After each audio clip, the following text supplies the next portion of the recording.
திருமுகம் காண அங்கு கற்பக தருவி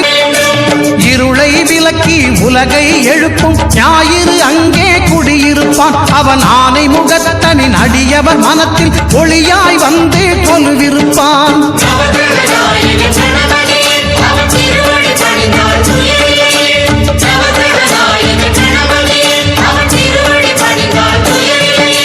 ஒன்பது கோளும் ஒன்றாய் காண